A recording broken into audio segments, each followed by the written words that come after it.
You hold it like so, where the weight of the other side of it is holding it down, and then you can run these on to the center to get your initial adjustment. Because it's just a lot easier. It says in the instructions to measure, but that's just to show what you really have to do. What you're really shooting at is to get the measurement between the centers of the top end, the cupped ends, and the lower end, which is the rounded ends of the Lock-n-Haul. So to do this, I'm just going to let it hang like that. I'm going to run these out to the center. And I'll show you a real quick, easy way to get it onto the motor without having to measure. At least I'm going to attempt it. So basically, this is what we're after, and we're going to get. And again, these nylon threaded rods are made out of nylon, so they can flex. So you can adjust the spacing differently, top or bottom, whatever you need, depending on what motor you're putting it on. So we come over here and we see. I'll show you the features here that we're going to use on the Evinrude. The cupped ends here the spacing is going to be adjusted to where it'll capture these flange bolt heads. They've got flange bolt heads, got two sets of them on the Evinrudes, tops and bottoms, and we use the bottom one. So basically you got one here and you got one on the other side of the steering pivot.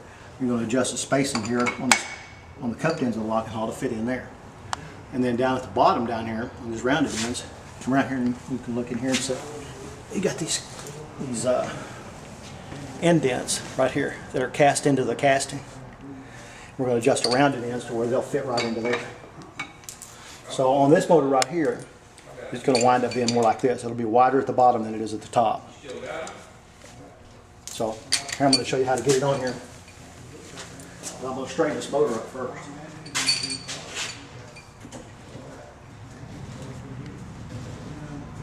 Real critical you get it as straight as possible.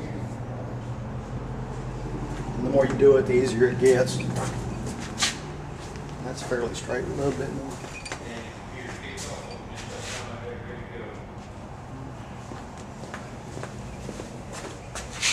That looks pretty straight.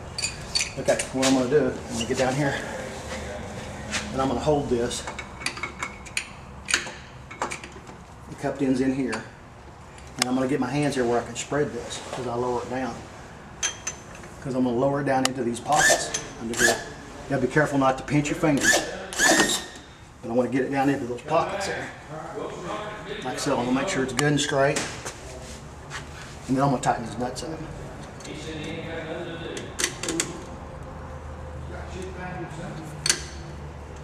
Tighten the nuts up inside and out. That way you've got the spacings captured there, and you only have to do this one time. Set it up on your motor.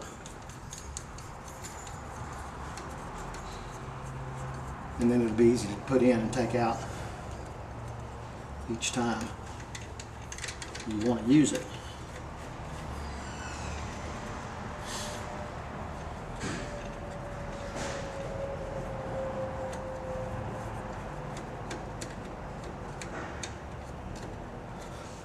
So, after you get the spacing adjusted on here, I would, while it's in here, I would take a wrench and tighten these nuts up pretty good. I'm not going to do it in this demonstration, but that would be a good thing to do, because then you've got your spacing right on it, and you've got it all set where it won't move on you. Basically, that's what you got right there. Take it off, stick it on. I take the tubes up against that pin right there. It'll help me drive it in straight. Drive it right in. There it is, as solid as a rock. The whole boat moves, not the motor. Without it, you can see the motor will move. See that motor wiggling? That's pretty much all there is to it. That's installing it on an